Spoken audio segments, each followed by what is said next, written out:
Olá, uma ótima noite de segunda para você que está acompanhando o Raio X. Estamos ao vivo pela RBC FM 90,1, pela internet no canal do YouTube da TV Brasil Central e ao vivo na TBC de todos os lugares que você nos acompanhar. Uma ótima noite. Teremos muitos destaques no jornal de hoje. No Raio X vamos falar sobre o Mutirão Iris Rezende, que ganhou a sua primeira edição no último sábado e também no domingo. Tivemos aí grandes acontecimentos no Mutirão que promete muitas outras edições. Já nós vamos dar todos os destaques. Vamos falar sobre o primeiro dia de Enem, a prova que teve uma abstenção de 30% já no primeiro dia de provas. Também temos outras notícias e destaques que você acompanha a partir de agora. Eu aproveito para cumprimentar ela, que é a nossa convidada, e vai nos falar aqui sobre esse assunto tão importante em tempos de pandemia. Pessoas acham que é tabu falar de um planejamento póstumo, de organizar as coisas e planejar uma sucessão de bens. Eu falo com ela, que é advogada especialista no assunto, querida Daniele de Faria Ribeiro Gonzaga, é advogada especialista em direito de famílias e sucessões. Doutora Daniele, seja muito bem-vinda ao Raio X. Uma boa noite. Boa noite, obrigada. E hoje eu quero começar falando do Mutirão, já que nós tivemos muitas participações só na organização e na mobilização. Foram mais de 1.000 servidores. Você consegue imaginar a quantidade de pessoas que estiveram no local? Muitas pessoas. Então, o Mutirão Iris Rezende do governo de Goiás movimentou no final de semana a região noroeste da capital, ali na Praça da Feira, na Avenida Mangalô. Cerca de 55.000 pessoas estiveram no evento. Foram feitos mais de 70.000 atendimentos. O governador Ronaldo Caiado participou da solenidade, inclusive com um gabinete no local. Você vai entender tudo isso muito mais com os detalhes de Emanuele Winder e também do cinegrafista Marcelo. Vamos ver. O primeiro Mutirão Iris Rezende foi um sucesso. O evento contou com atendimento em todas as áreas do estado direto para a população. O José Carlos veio fazer a atualização da identidade e aprovou os serviços prestados no Mutirão. Eu vim revalidar minha carteira de identidade, que já está vencida. O senhor veio tirar a segunda via da carteira de identidade? Vi que ela foi tirada em 2002, aí já venceu. Durante o mutirão, o secretário de Saúde, Ismael Alexandrino, fez o balanço dos atendimentos realizados pela Secretaria de Saúde. Tivemos milhares de atendimentos somente na área de saúde, com a realização de todos os exames, com prescrição, com a marcação de cirurgias. Fizemos ultrassom, ecocardiograma, fizemos Doppler, eletrocardiograma, teste Covid, aferição de pressão, de glicemia. Mais de 250 vacinas Covid também. O governador Ronaldo Caiado parabenizou todos os profissionais que atuaram nesse fim de semana de prestação de serviços à comunidade. É importante que a gente cuide da nossa saúde para não deixar voltar essa pandemia mais. Sucesso total. A saúde está dando um show também, como outras secretarias estão dando, cada uma na sua área. Parabéns a toda a equipe. Era visível a felicidade no rosto das crianças. A dona Maria trouxe as netas para o mutirão e agradeceu com alegria a todos os envolvidos pelos serviços disponibilizados para a região noroeste. Eu peguei minha escritura, que eu estou aqui para agradecer a ele. Que Deus abençoe até o resto da vida. E assim encerra o primeiro mutirão Iris Rezende, governo de Goiás. Atendimento a toda a população em diversas pastas. O próximo vai acontecer no dia 11 de dezembro, lá em Aparecida de Goiânia. O governo tem que estar na rua, próximo do povo, resolvendo as coisas na hora, com agilidade, tirando a burocracia. Isso serviu para mostrar para todo mundo que todos podem, o Estado pode, a população pode, todos convergindo em torno de um Estado melhor. Cada lágrima que o Senhor derramou de querer pude amar. Parabéns a Jaqueline, todo o talento, ela que nasceu para brilhar e não escondeu a luz dela durante o Mutirão Iris Rezende. O que eu fico mais feliz de um acontecimento desse é saber que tantas pessoas agilizaram a vida e organizaram, já que durante a pandemia nós tivemos aí uma dificuldade muito grande de resolver alguns assuntos. Sabe o que teve lá no Mutirão também? Teste de Covid, pessoas cuidando da sua saúde. Eu sei que pode parecer um tabu pensar na sua morte, na sucessão futura, mas é algo que você, como uma pessoa prudente, deveria fazer. Por isso eu vou perguntar para a nossa notável que está aqui se ela tem muita dificuldade em falar sobre esse assunto com seus clientes, já que as pessoas durante essa pandemia ficaram mais atentas a esse detalhe. É uma doença tão triste que em alguns casos não passou de uma gripe rápida, que era uma infecção, uma virose, mas em outros casos se agravou e tornou-se um verdadeiro pesadelo. Nós nunca sabemos quando e por isso precisamos estar preparados. Doutora Daniele, como funciona esse atendimento e a primeira orientação para o cliente que precisa fazer uma sucessão familiar? Então, o atendimento agora, né, durante a pandemia, em muitos casos, ficou por via remota mesmo, né? Esses atendimentos online, principalmente pessoas mais idosas, que têm todo aquele cuidado, né? Mas isso, graças a Deus, à medida com que vem, as vacinações estão sendo realizadas, a gente está voltando ao ritmo normal, à vida normal, e os atendimentos presenciais, consequentemente, estão também retomando. Inclusive as atividades em escritórios, né, que estavam também suspensos, a maioria das pessoas estavam também trabalhando em home, então esses atendimentos estavam sendo virtuais e agora nós estamos voltando. Você vê uma dificuldade das pessoas de falar desse assunto? Então, agora, né, com a pandemia, muitas pessoas nos procuraram para fazer essa questão de planejamento sucessório. A busca por testamento procurou muito, o registro de testamento, né? É muito importante que seja feito, e esse período pandêmico levou as pessoas a abrirem os olhos, a enxergar a necessidade, porque a gente nunca sabe, né, o dia de amanhã, e se tratando também, como nós estávamos conversando aqui, sobre a guarda dos filhos, né, o testamento não vem somente para a questão de herança em si, distribuir o patrimônio, vem também com algumas outras responsabilidades, como a guarda dos nossos pequenos, que eu acho que é o principal patrimônio, né, então por que não deixar isso muito bem registrado, como que fica o desejo dos pais, com quem essas crianças vão ficar, né? Então, muitas pessoas, sim, procuraram nesse período, né?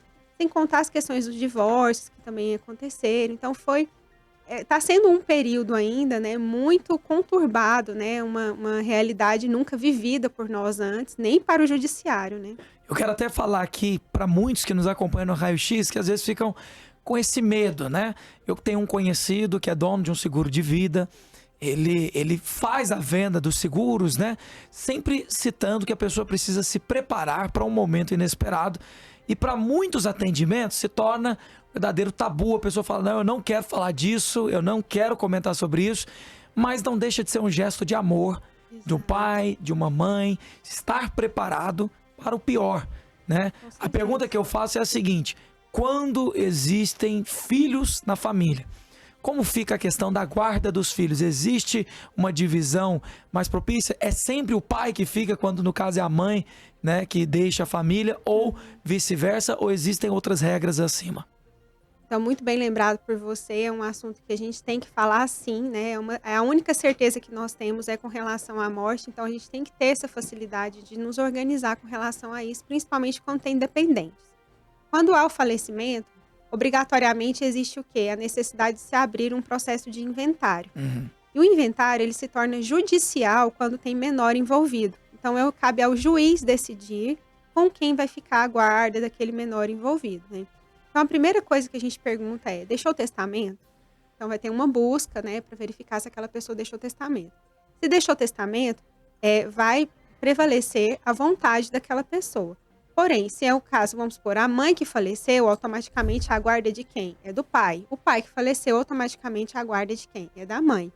Existem outros cenários, sim, muitas variáveis em torno disso, né? Estávamos discutindo aqui a possibilidade dos avós ter guarda compartilhada com o pai nessa situação. Ou o pai pode estar impedido de assumir a guarda daquela criança por inúmeros fatores. Pode ser um dependente químico, um presidiário, né? Ou não ter condições de assumir aquela guarda, pode renunciar àquela guarda. Então, caberá a quem decidir? Ao juiz decidir como que vai ficar aquela guarda. Não tendo interessados, o juiz vai nomear quem? Um tutor. Ou não tendo nenhum tutor naquela família, o juiz vai nomear um tutor que nós chamamos dativo. Então, aquela criança, ela jamais ficará desamparada, né? Então, sempre que prevalece a decisão do judiciário em relação aos cuidados com aqueles menores. Inclusive, eu quero citar aqui um caso que vai exemplificar muito bem o que nós estamos falando, já que o povo goiano e o Brasil inteiro conhecia a cantora Marília Mendonça, né? Então, nos deixou recentemente algo muito trágico, um acidente de avião. E existe o filho da cantora, né, que agora está sob a tutela da avó, se eu não me engano. E eu queria entender melhor como que fica a herança no caso da Marília Mendonça. Eu sei que aos poucos isso vai sendo decidido, né? A justiça vai entrando em ação.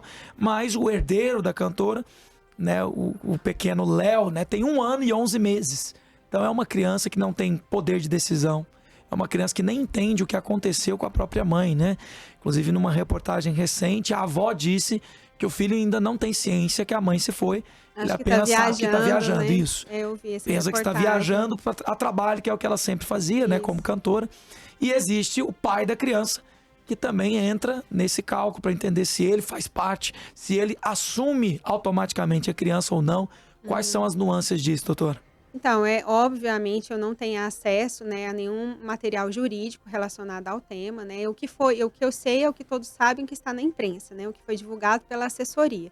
O que foi divulgado pela assessoria dela é que a guarda do menor será compartilhada entre a avó e o pai do menor, né? A questão da administração do patrimônio dela, tudo depende de como ela deixou isso. Se por acaso ela fez um testamento. Se ela tiver feito um testamento, colocando nesse testamento quem é o responsável pela guarda do filho, dentro dos limites da guarda dela, obedecendo também os limites da guarda do pai. Quem ficaria responsável pela administração desse patrimônio, porque a herança é do filho, né? Todo o patrimônio ficou para o filho. Quem vai ficar responsável pela administração deste patrimônio, né? Ou ela doou parte do patrimônio dela em testamento para outras pessoas, isso a gente não sabe. Então é um cenário ainda que a gente tem que avaliar e que fica aí como sugestão para outras pessoas, né? Porque a gente não sabe dia de amanhã, é que deixa isso muito bem regularizado dentro de um testamento, para que a família também não seja surpreendida. E aí, faleceu, e agora? Cabe só ao juiz decidir? Nesse caso, parece que tem um comum acordo entre a avó e o pai da criança, né? E é lindo isso, né? Difícil seria se tivesse uma briga aí entre o pai e a avó pela guarda desse menor, né? E aí caberia sim ao juiz decidir com quem fica a criança e a administração de todo o patrimônio agora deste herdeiro, né? Muito bem. No caso de ser um tutor, ele não tem a liberdade, por exemplo, de administrar a herança como ele quiser. Então, o tutor, a figura do tutor só prevalece quando falece ambos os pais.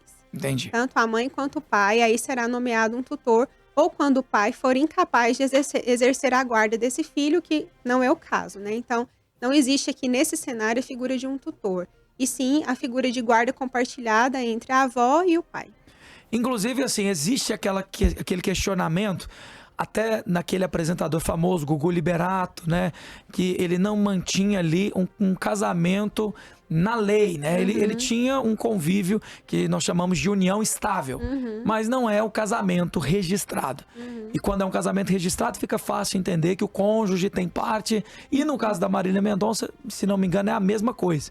Sendo união estável, como que funciona a distribuição dos bens? O caso de união estável, eu acredito que ela já não vivia mais em união estável com o pai do menor. Ok. Ou vivia, eu não Eu também sei, não tenho ciência, não tenho essa informação. mas parece que vivia em união estável. Vivia em união estável. Sim.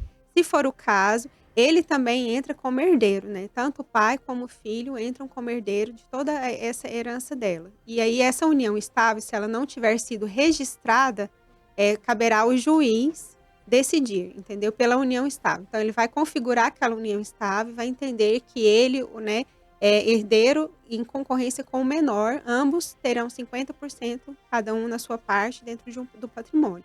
Se essa for a figura do resultado que nós estamos falando, porque eu não sei, de fato, se ela vivia em união estável com ele ou não. Muito bem, para você que acabou de ligar o seu rádio, a sua televisão, se conectar no YouTube, estou falando com a Daniele Faria Ribeiro Gonzaga, é doutora advogada, especialista em direito de famílias e também sucessões. A gente fala sobre esse caso da Marília Mendonça, e uma coisa que nunca é citado quando não são grandes fortunas que estão em jogo, né? No caso da cantora, nós temos a certeza que o patrimônio é um patrimônio relevante, e é por isso que eu faço a pergunta, já que o menor, filho da cantora, Léo, de 1 ano e 11 meses, não tem maioridade, não pode administrar a própria herança. Mas daqui 16 anos ele vai estar apto e vai assumir a própria herança. Me parece que de todo o patrimônio é obrigatório que 50% seja do filho? Isso é por lei? Isso é por lei, né? E aí 50% desse patrimônio fica assim para o filho, 50% fica para o cônjuge, ou nesse caso, se ficar configurada essa união estável perante o judiciário, fica então para o companheiro dela os outros 50%. Isso desconsiderando a figura de um testamento, em que ela pode ter deixado bens e alguns patrimônios também para a mãe ou outras pessoas, porque hoje você pode doar livremente até 50% do seu patrimônio. Os outros 50% pela lei é garantido aos seus herdeiros. É mesmo, então quer dizer Exato. que em vida, Em a vida, pessoa fazendo um testamento, pode ela não deixar. pode dividir mais do que 50% do seu patrimônio? Não, 50% perante a lei é obrigatório que fica para os herdeiros. É o que nós chamamos de herança legítima. Essa Perfeito. herança legítima você não pode mexer.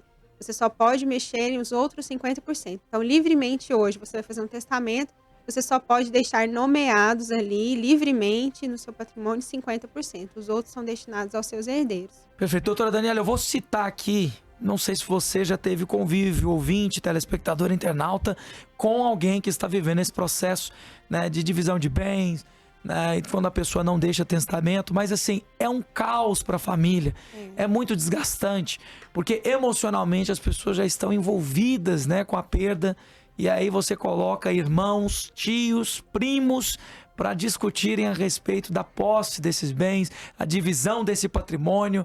E como a Bíblia mesmo diz, a raiz de todos os males é o amor ao dinheiro. Infelizmente, muitas famílias se desfazem Com nesse processo. certeza. É ou não é, doutora Daniela? Com certeza, até porque uma pessoa como ela, provavelmente teria algumas pessoas que ela ajudavam na família e tudo mais, né? Financeiramente, eu não sei, não conheço. Mas é o que a gente vê hoje em dia, né? E aí, essas pessoas que recebiam esse auxílio, né, financeiro, também vão ficar prejudicadas e vão querer reivindicar. Como que fica, né? Então, existe sim as brigas nesse sentido entre parentes, né? É inevitável. Infelizmente, nesses processos de inventário, esse tipo de discussão acontece sempre. E mais uma vez, eu digo, né? Cabe agora, nesse momento, pela figura, por envolver o menor, ao juiz decidir o caminho de tudo.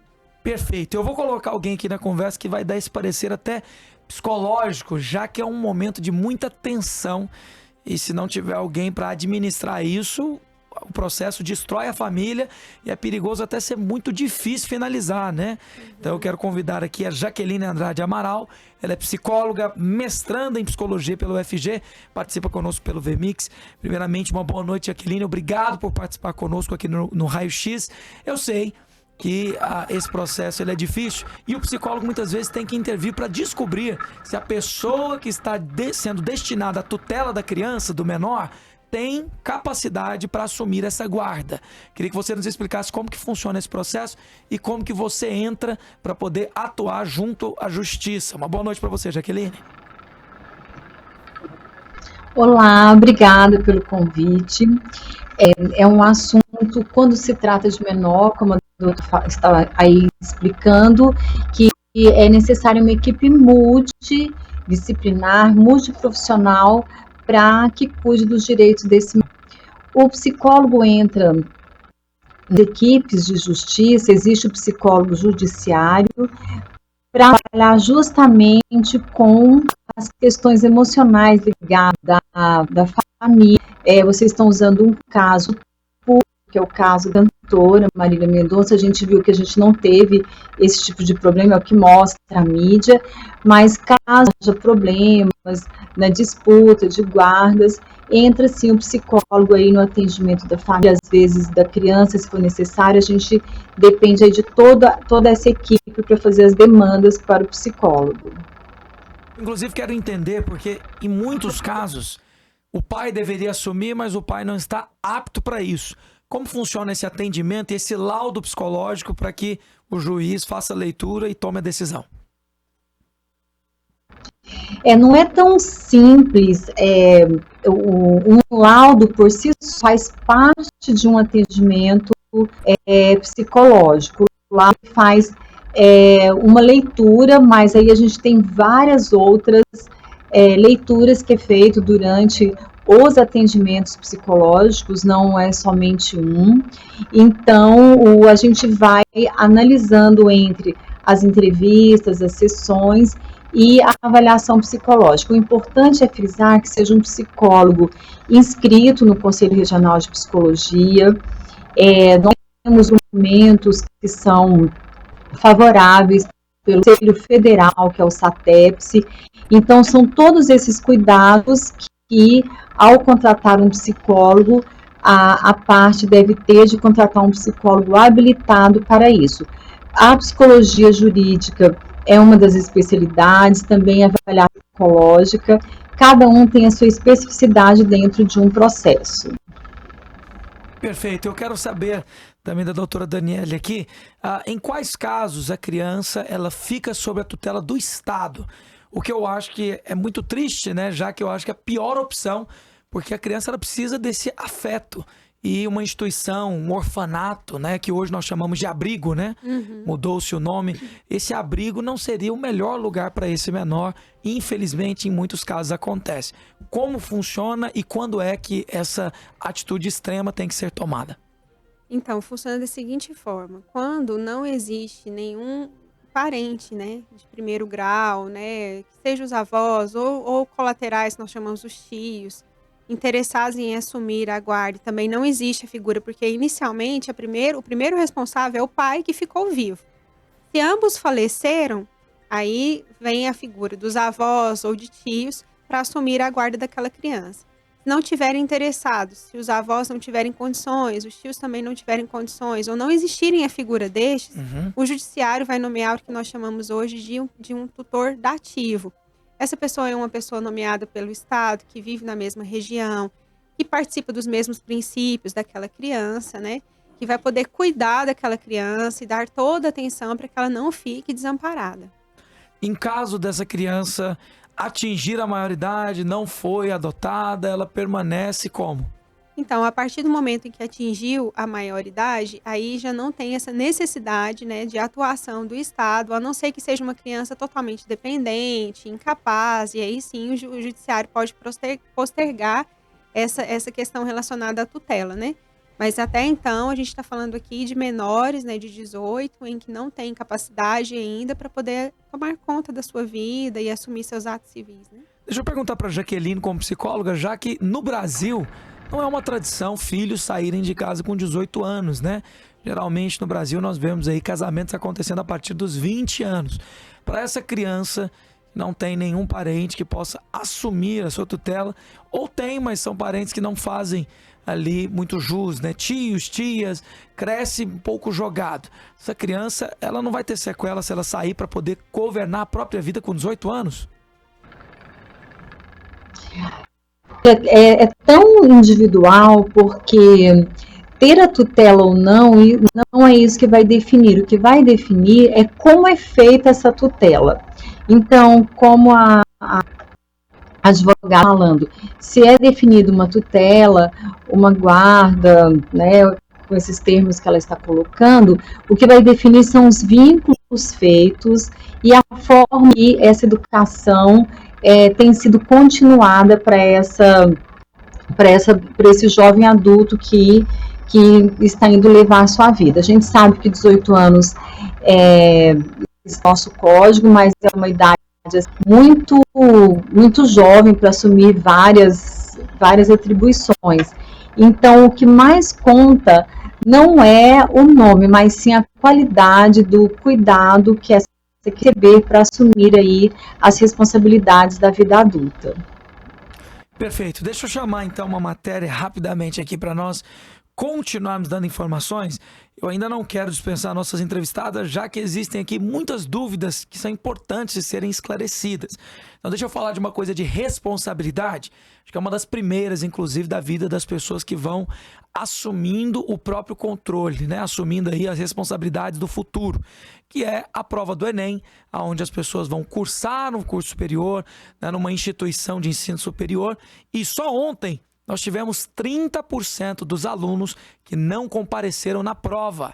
Então vamos entender, porque são cerca de 55 mil alunos de escolas públicas em Goiás que se inscreveram para o Enem, e já no primeiro dia de prova a abstenção foi de 30%. Quem nos conta todos os detalhes é Camila Teixeira. 127 mil estudantes se inscreveram para fazer o exame em Goiás. 55 mil só da rede pública de ensino. A secretária de Educação de Goiás, Fátima Gavioli, visitou 2 escolas estaduais que foram locais de prova.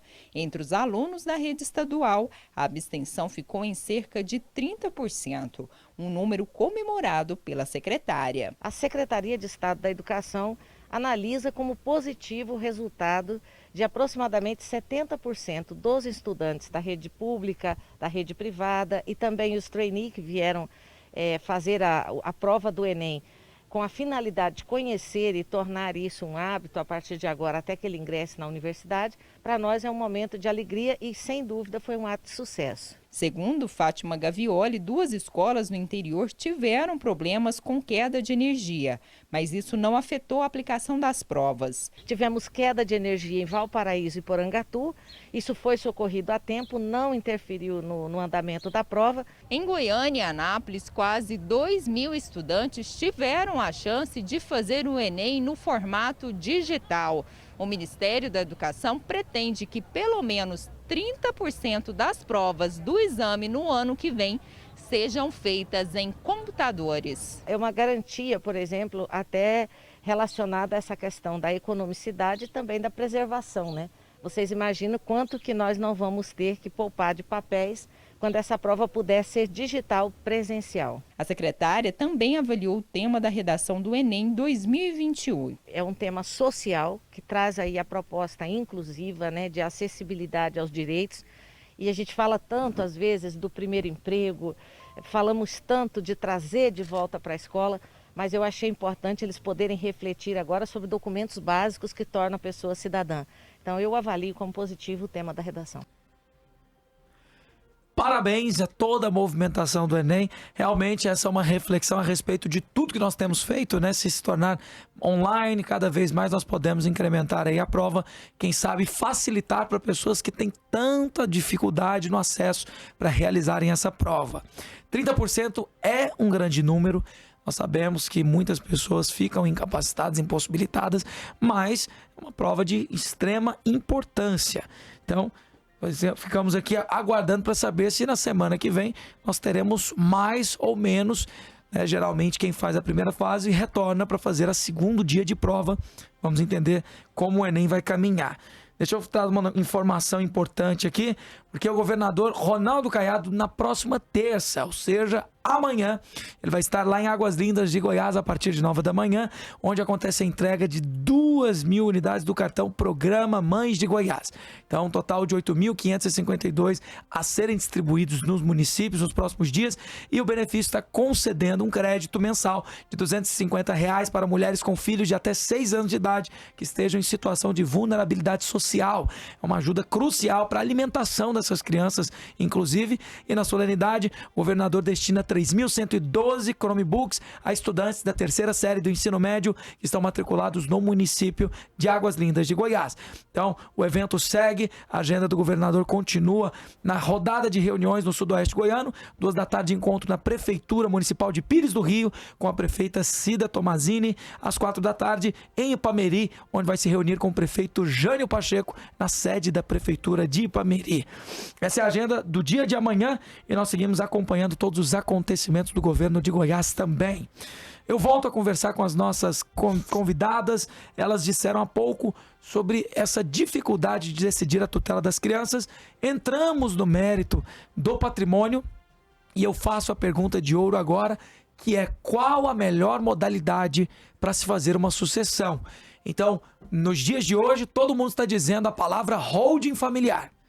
Holding familiar, você precisa garantir o futuro da sua família, a melhor maneira é em uma holding familiar. Eu pergunto à doutora Daniele, que é especialista, o que seria essa holding familiar e quais são as melhores opções, já que custa, o dinheiro para você poder fazer uma transição, né? Quando você vende um imóvel, por exemplo, você paga ali uma taxa em cima do imóvel. Como funciona na herança e qual a maneira mais barata e mais prudente de ser feita a transição? Doutora Daniele.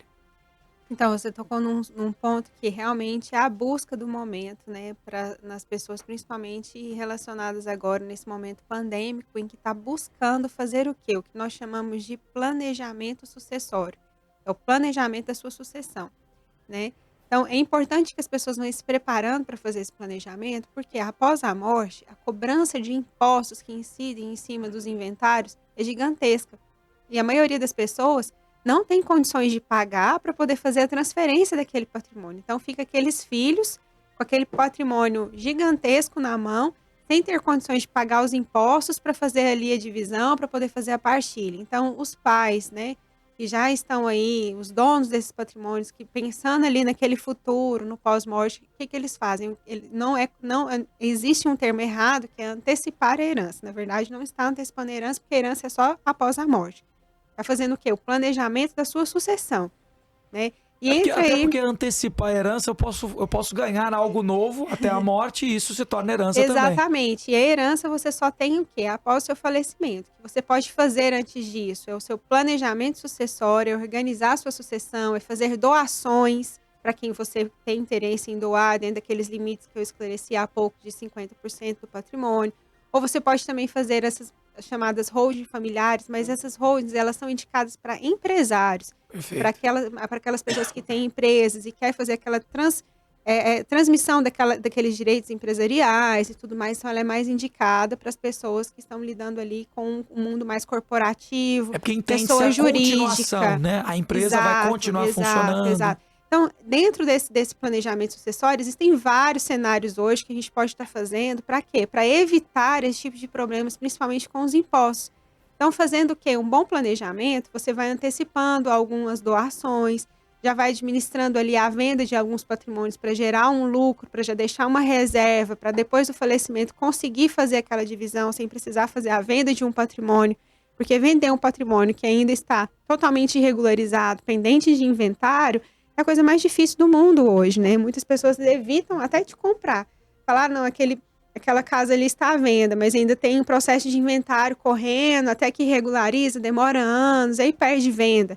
Então, é nesse sentido que a gente busca ali fazer aquela orientação para fazer um bom planejamento, para evitar esse tipo de desgaste para quem tem grandes patrimônios, né? Perfeito. Eu quero falar agora com essas pessoas que não só estão pensando em prevenir, essas que passaram pelo momento difícil e estão vivendo um luto. Então, a Jaqueline Andrade, como psicóloga e mestranda em psicologia, ela consegue nos auxiliar qual a melhor maneira de poder tratar dessas pessoas. Sei que tem pessoas que nos assistem, que nos ouvem, que têm a dificuldade do luto, e as pessoas que são próximas a essa que não vence o luto, elas ficam preocupadas, porque elas pensam, mas já faz mais de um ano que nós perdemos o nosso filho, o nosso pai, a nossa mãe, e a pessoa não consegue vencer o luto. Existe algo que pode ser feito para vencer esse processo? São mais de 600 mil mortos no Brasil vitimados pela Covid. E isso fora outras doenças que também fizeram vítimas. E lidar com luto é uma coisa difícil para muitos. Para alguns um pouco mais fácil, mas ainda assim não deixa de ser uma saudade tremenda. Jaqueline, qual a sua orientação para pessoas que estão vivendo luto? A orientação que o luto, ele não é uma doença. O luto, ele é um processo normal da vida e que algumas pessoas podem sim ter dificuldade de vivenciar o luto. Nós estamos vivendo um luto pandêmico, que é um luto diferente dos lutos anteriores, porque fomos impedidos de fazer os rituais que aprendemos durante toda a nossa história de vida. Então, a pessoa que está vivendo um luto, ela deve sim respeitar esse momento, perceber quais são as suas dificuldades e pedir apoio, tanto familiar, social, as questões que podem auxiliá-la. E a gente precisa banir a ideia de superar o luto, de que isso vai passar. O luto, ele é sofrido, deve ser vivido, porém, cada um vai ter o seu momento para viver o seu luto. Lutamos também pelas questões trabalhistas. É lógico que 3 dias que a CLT concede a uma pessoa para voltar a trabalhar após o luto é um tempo muito pequeno, e então temos aí uma grande luta pela frente com relação aos enlutados. Lembrando que todos nós estamos aí, um dia seremos enlutados, porque ao nascermos temos a certeza que um dia nós iremos morrer. Tem uma frase, né, que os familiares, na procura de auxiliar pessoa amiga, pessoa amada, eles dizem, eu não sei se ajuda, mas eu tenho certeza que não é a solução definitiva, que é aquela frase, você precisa procurar esquecer. E eu acho que esquecer não parece muito a solução.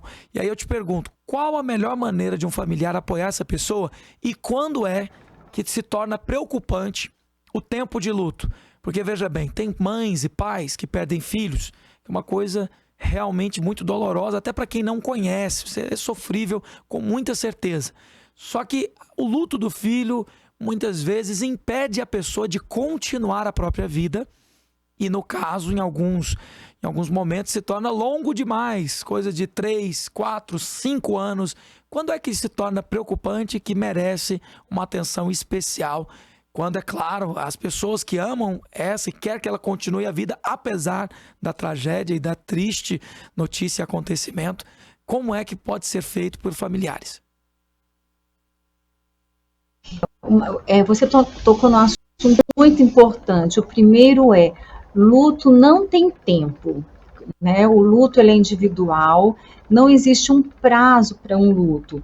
O luto ele é para o resto da vida, porque o luto ele é o fruto de um amor. A gente não deixa de amar as pessoas que se foram na vida da gente.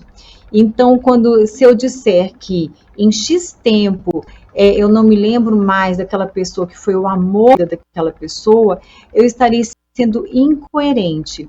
O que acontece é que as pessoas vão passando por um processo de oscilação entre viver a perda e reestruturar a sua vida. Então, esse é um processo que cada pessoa vai medindo. Tem dias que está melhor, tem dias que não está melhor. Então, o que a gente pode dizer? Que respeite o luto dessa pessoa e que não dê como vai passar, ou como você mesmo colocou aí, né? Perde um filho e fala, você tem outro. Isso são, né, palavras, são frases que realmente não são adequadas para o momento. O que seria adequado é escutar essa pessoa e fazer presença na vida dela, porque cada pessoa vai dar o significado para aquele luto que ela está vivendo. Mesmo um luto familiar, cada pessoa de uma família vai viver diferente aquele luto, porque os vínculos com aquela pessoa que morreu é diferente. Perfeito. E até para que a família esteja bem orientada, qual é a melhor atitude quando a pessoa ela não quer nem sair de casa? Respeita ou procura de alguma forma mudar a rotina? Tem pessoas que perdem entes queridos e dizem, eu não quero morar mais nessa casa, essa casa me lembra muito essa pessoa e coisas do tipo. Realmente, isso pode acontecer. O que nós temos que ficar atentos? Nós temos que ficar atentos ao processo prolongado do luto. Aquela pessoa que não consegue mais se reestruturar, que não consegue ir para a vida com aquele luto presente, como eu coloquei, nós não vamos esquecer aquelas pessoas que amamos, que se foram. Nós podemos dar um novo significado, integrar a nossa vida e prosseguindo, mas sempre que houver um evento, vai ser lembrado. Então, tem um casamento, tem aniversário, tem festas de finais de ano, então tudo aquela pessoa lembrada, ou aquelas pessoas, estamos falando também do luto da Covid, em que uma família perderam várias pessoas, e isso não é incomum.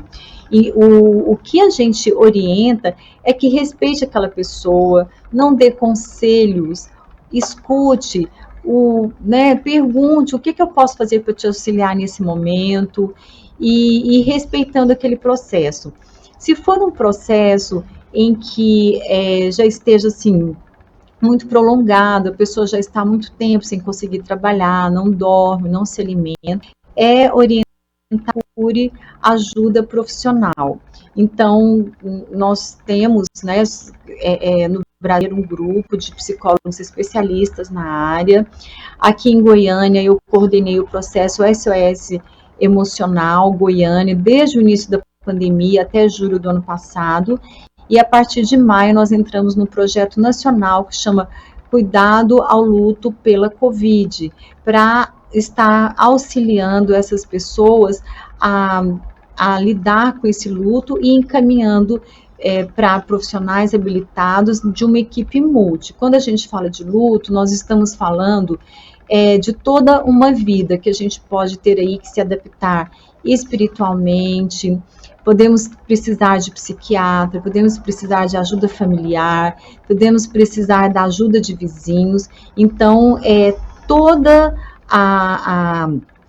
essas pessoas, todas essas intervenções psicossociais são muito importantes nesse processo. Reenfatizando que, se começar a perceber que a pessoa não consegue reagir, é muito importante que procure uma ajuda especializada. Muito obrigado, Jaqueline Andrade Amaral, nossa psicóloga e mestranda em psicologia pela UFG. Obrigado pela participação, eu tenho certeza que esclareceu e ajudou muitas pessoas. E uma ótima noite, obrigado por vir ao Raio X e numa próxima oportunidade estaremos juntos. Obrigada pela oportunidade. Quero agradecer também a doutora Daniele de Faria Ribeiro Gonzaga, é advogada especialista em direito de famílias e sucessões. E a pergunta que eu faço para finalizar, doutora Daniele, é que muitas pessoas, por não terem informações, elas são iludidas por muitos que dizem que o melhor caminho é a holding familiar, o melhor caminho é fazer isso, é fazer aquilo, mas cada caso é um caso, né? Então, qual a sua orientação para que a pessoa não erre e depois tenha que pagar caro por causa desse erro?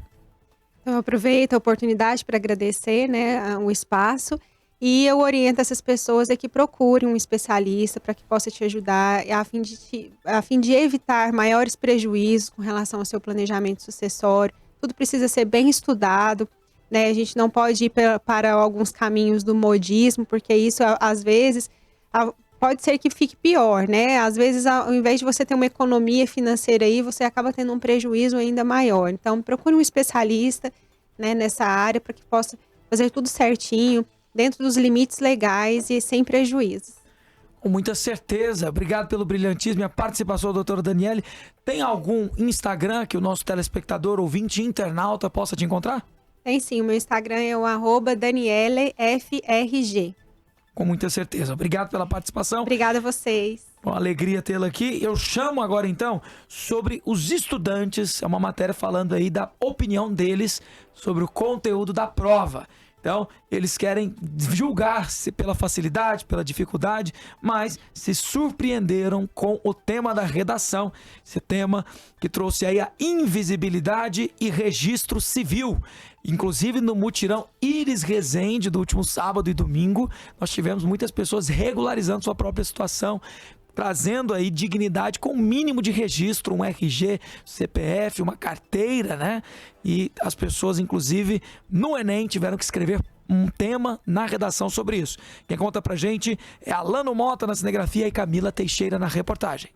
A ansiedade era o sentimento compartilhado pela maioria dos estudantes que foi fazer o primeiro dia de provas do Enem em Goiânia. Se é difícil controlar as emoções, vale a pena uma pausa para pedir uma ajudinha divina. Pai, nós colocamos essa prova, Pai, diante do Senhor. Esse momento aqui ajuda? Eu acho que ajuda sim muito. A gente chega aqui com um pouquinho meio aflito, meio com o coração desesperado. E o que a gente precisa, na verdade, é de uma paz, uma calmaria, porque é tão importante durante a prova. Para enfrentar as 5h30 de provas, um lanchinho reforçado. Trouxe até pão de queijo. Nervosismo eu passo, mas fome não. O sonho de entrar para a Universidade de Direito não é apenas da Karine, é de toda a família. A minha escola me deu muito apoio, né? A gente teve aulão, teve algumas aulas também de reforços. Eu também fiz o cursinho online. Acho que a família tem que estar sempre apoiando, incentivando. 3.100.000 estudantes fizeram a inscrição para fazer o Enem. Esta é a edição com o menor número de inscritos desde 2005. Neste primeiro dia foram aplicadas provas das áreas de ciências humanas, linguagens, códigos e suas tecnologias e a redação. O tema deste ano foi invisibilidade e registro civil, garantia de acesso à cidadania no Brasil. Eu esperava que o tema fosse algo mais atual, fosse em relação à crise, em relação ao Covid-19, foi um tema bem diferenciado do que eu esperava. Sem lógica demais. Eu achei um pouquinho complicado, mas com o tempo fui desenvolvendo e eu acho que talvez eu tire uma nota boa, ainda não tenho certeza. Eu tive que ler, reler, ler de novo, para tentar entender o tema. E só vou entender quando eu sair da... Tá certo, realmente a importância de saber comunicar para poder fazer uma boa redação. Isso é importante para tudo na vida. Realmente nós precisamos continuar incentivando os alunos que façam redação para que aprendam a retórica, para que aprendam a se posicionar e para que descubram no diálogo um verdadeiro poder. Poder de influência, poder de comunicação, de harmonia e de construção no coletivo. E que é isso? Anota isso aí, Rodrigão. Ficou bonito, né? Eu quero, inclusive, chamar uma matéria aqui que prova que o estudo pode sim mudar vidas. O estado de Goiás está preocupado em não só punir pessoas que cometam crimes, mas reabilitá-las. Essas pessoas precisam ser reabilitadas, recolocadas na sociedade. Então o governo de Goiás se preocupa com essa reinserção de detentas na sociedade e estão sendo incentivadas a fazer faculdade e também a prova do Enem. Muitas estão aí nessa prova que aconteceu ontem, no último domingo, prova delas que vai acontecer em janeiro e a gente entende todos os detalhes dessa prova do Enem especial para as detentas na reportagem de Brunelli Portela e Cleomar Fernandes.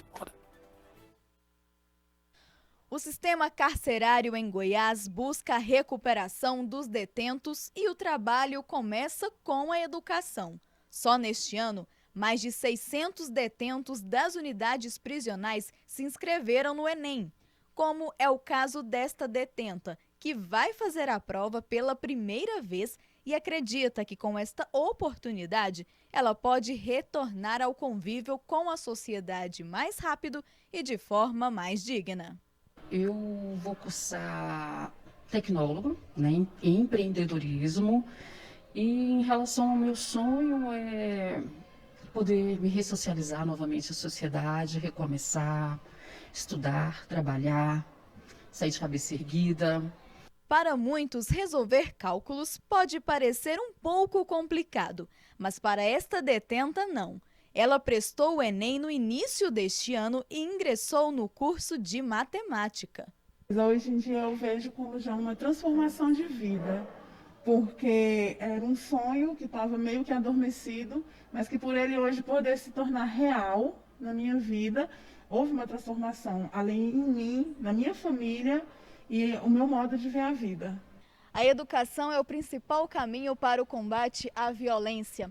E pensando nisso, o estado de Goiás está incentivando detentas a estudarem e a prestarem o Enem, como é o caso da Unidade Prisional Regional Feminina de Lusiânia, que neste ano tem 11 detentas inscritas para prestarem o Enem. Na verdade, o intuito é ofertar a educação e fazer com que elas possam sair daqui e contribuir para uma sociedade e não desprezar o tempo que elas passam aqui dentro. As detentas contam com o apoio das professoras e de toda a equipe do sistema prisional para se prepararem para a prova que vai acontecer em janeiro. Em 2020, a gente aplicou o Enem, mas já trabalhou, intensificou mais a questão das aulas, ou seja, da participação mesmo dela, do conteúdo em sala de aula.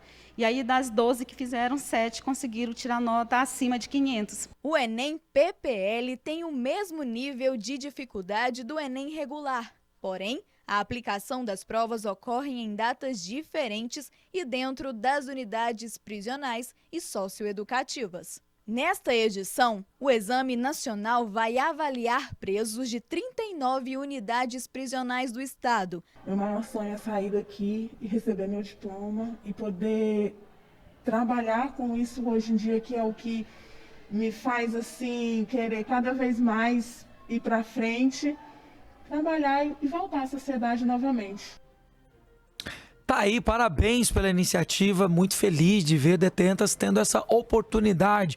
Inclusive uma coisa que as pessoas precisam ter, perspectiva de futuro. Você precisa vislumbrar alguma coisa no futuro e que maneira melhor do que entrando para a faculdade, cursando um curso superior e elevando o nível para, enfim, conseguir uma recolocação no mercado.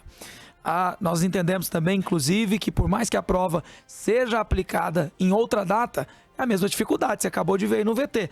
Então significa que as presas precisam suar a mesma camisa para conseguirem acompanhar as pessoas que do lado de fora da cadeia estão tendo a oportunidade de estudar diariamente com professores e, no caso da prisão, não tem essa oportunidade, né? Talvez no máximo acesso a um livro, mas dificilmente acesso a um sistema de ensino com tutores, com professores que vão promover aí a aprendizagem de uma maneira mais efetiva. E eu chamo agora também falando sobre a 21ª edição do Campeonato Brasileiro de Karatê, que vai ter como sua sede o estado de Goiás. Então, são mais de 400 atletas disputando uma etapa do torneio mundial. Olha só que importância. E acontece no ano que vem no Japão. Então, o governador Ronaldo Caiado esteve na abertura do evento e a repórter Emanuele Winder traz todos os destaques para você ver como o Karatê vai passar por Goiás e ligar o nosso estado ao país do Japão. Atletas de karatê de todo o país participam do 21º Campeonato Brasileiro de Karatê JKA 2021. O sensei Yoshiro Mashida é presidente da JKA Brasil e comenta sobre a estrutura do evento. Muito bom, porque realmente é apoio de governador, né, de estado, equipe, né, secretária de esporte, né. Então realmente é muito difícil assim. Porque gasta muito dinheiro, né? Realmente nosso é amador. São quase 400 atletas de 17 estados brasileiros participando da competição. Daqui, os ranqueados irão para o Japão no ano que vem para a competição mundial de karatê. O coordenador de evento, Mário Kanashira, explica como vai funcionar a competição. Esse aqui é o Campeonato Brasileiro de Karatê JKA, seletivo mundial. Tá? Aqui estão os melhores atletas do Brasil. As seletivas já são feitas nos estados.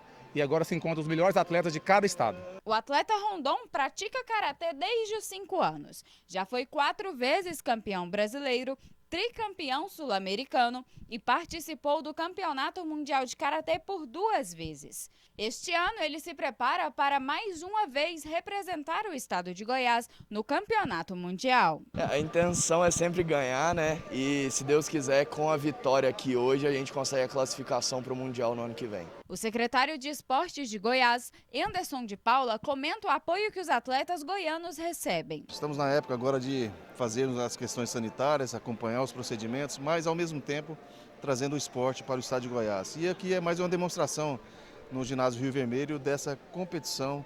Nós estamos trazendo vários atletas do Brasil como um todo. O governador do estado, Ronaldo Caiado, recebeu uma homenagem do sensei Yoshiro Mashida e ainda falou sobre a implantação do esporte no dia a dia das crianças goianas. Em Goiás hoje nós já temos mais de 3.000 alunos, deveremos chegar a 5.000 alunos até o final do ano e duplicar esse número do ano de 2022.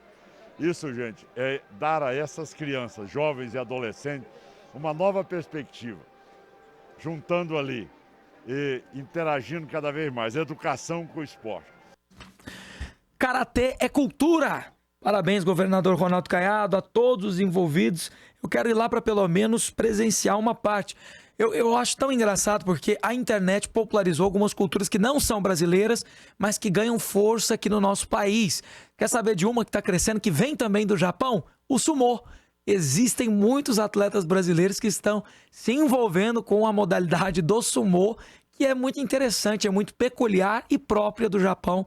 Então, se você é interessado, você fica vendo muitas coisas na internet como eu fico, você com certeza vai ver aí que essas lutas, elas ganham força e têm um poder incrível de renovar as pessoas, já que alguns dedicam a própria vida para uma carreira em cada uma dessas modalidades de esporte. Parabéns ao governo de Goiás e parabéns a todos envolvidos nessa modalidade que é o Karatê, que vai estar sediando aqui no nosso estado esse campeonato mundial.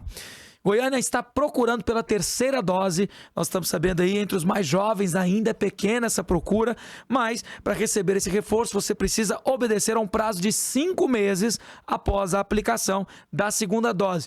3ª dose vem só para reforçar ainda mais a imunidade, nós temos aí estudos comprovando que a 3ª dose garante maior imunidade, mas nem todos estão se vacinando com ela ainda. Eu quero entender quem pode e quem está no grupo daqueles que recebem esse reforço, com Camila Teixeira e Rodrigo Oliveira. Até agora, 400 doses foram aplicadas na capital desde o dia 17 de novembro, quando o cronograma de vacinação de reforço para adultos acima de 18 anos foi instituído, segundo a diretora de Vigilância Epidemiológica, Grécia Pessoni. De hoje até quarta-feira, o calendário está aberto para pessoas de 20 a 39 anos tomarem a dose de reforço. Essa terceira dose para as pessoas da população em geral, que foi liberado recentemente, né? A gente já fez cerca aí de 400 doses. A procura ainda está baixa, né? A gente tem um cronograma de aplicação aí até a próxima quinta-feira, mas o que a gente tem feito por dia, assim, a procura ainda está muito pouca, varia entre 150 a 200 doses. O policial federal Joel veio até o posto para tomar a dose de reforço. Ele tem 51 anos e tomou a Coronavac na primeira fase de vacinação. É super importante, é a vacinação que está deixando o nosso país começar a andar novamente, né, sem todos os problemas da Covid. Para a dose extra, a vacina utilizada de forma preferencial é a da Pfizer, que já vem sendo utilizada pela Secretaria de Saúde de Goiânia na campanha de vacinação de reforço contra a Covid-19. A vacina aplicada como reforço é preferencialmente a vacina da Pfizer, né?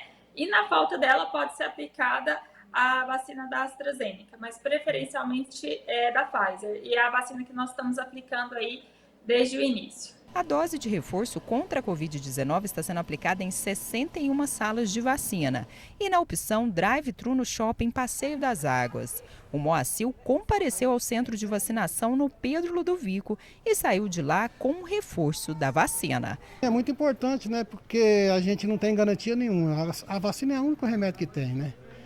Pode ter algum remédio que dá algum paliativo, mas realmente a vacina é que faz diferença.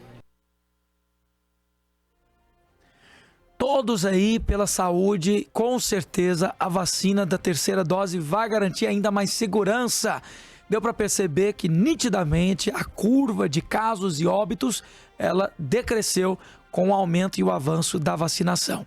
Então aguardamos aí, sempre atentos ao prazo. Então se você já completou 5 meses da vacinação da sua segunda dose, você já pode procurar pelo reforço da terceira dose. E também, se você ainda não vacinou, procure rapidamente se vacinar, já que garantir a sua imunidade é o primeiro passo para continuar a retomada da economia, da sua vida e, de claro, com seus familiares, o convívio. Eu vou falar aqui do balanço e os resultados que nós tivemos no primeiro mutirão Iris Rezende, que aconteceu ali na região noroeste de Goiânia, na Praça da Feira, na Avenida Mangalô, no dia de ontem, no domingo, né, encerrado ontem e iniciado no sábado pela manhã. Nós temos aí os balanços. O governador Ronaldo Caiado participou de uma coletiva hoje, falando de todos os números. Então, são muitas pessoas que foram atendidas, cerca de 55 mil pessoas foram movimentadas naquela região e somando aí mais de 70 mil atendimentos. Todos os detalhes e o balanço nós conferimos agora com o governador Ronaldo Caiado. Vamos ver. O primeiro mutirão em homenagem a Iris Rezende superou a expectativa do governo. 55 mil pessoas foram atendidas durante os 2 dias de prestação de serviços. Só na área da saúde, 150 profissionais trabalharam no mutirão. Foram realizadas 1.370 consultas oftalmológicas e 233 pacientes já saíram com a cirurgia dos olhos marcada e com os exames pré-operatórios feitos no local. Óculos também foram entregues na hora para quem precisava. 674 famílias da região noroeste também receberam as escrituras das suas casas. Na área da educação, além do aulão para o Enem, foram feitas 300 matrículas nas escolas de tempo integral e entrega de 235 Chromebooks. Na área social, distribuição de brinquedos, fraldas, enxovais e entrega de 3.000 cartões Mães de Goiás.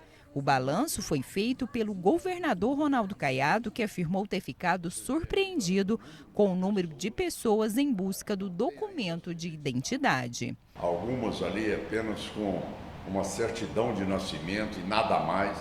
Essas pessoas não têm nem CPF, nem carteira de identidade. E nós estamos falando aqui de um bairro na capital do estado de Goiás, né?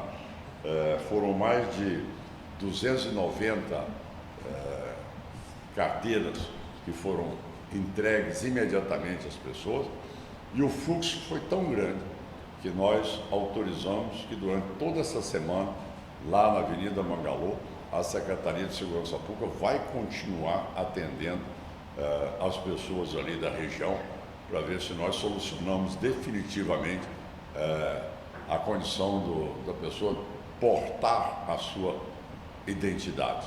O próximo mutirão Iris Rezende vai ser realizado nos dias 11 e 12 de dezembro em Aparecida de Goiânia, no bairro Independência. A intenção do governo é fazer 2 mutirões por mês em cidades de Goiás. A prioridade é os municípios mais populosos e com baixo índice de desenvolvimento. Nós teremos também a cidade de Trindade, a cidade do Senador Canedo, e depois nós vamos para as outras regiões também mais populosas, com mais baixo índice de IDH e também com um percentual de desemprego mais alto. Então são regiões que estão sendo analisadas pela nossa equipe de governo e definindo qual deve ser o cronograma. Está dado o balanço aí do mutirão. Iris Rezende vai ganhar novas edições e nós aguardamos aqui para sempre te informar a localização, a realização e como você pode aproveitar essa oportunidade para resolver tantos problemas e tantas demandas em um único lugar, um único dia. Quero agradecer a todos que acompanharam Raio X nessa noite de segunda e nós nos encontramos amanhã em uma nova edição. E é claro, você pode participar. Nos siga no Instagram, @RBCFM90.1 e também nas nossas redes sociais da TV Brasil Central no YouTube e em todos os lugares. Eu te espero, um forte abraço e até lá. Tchau.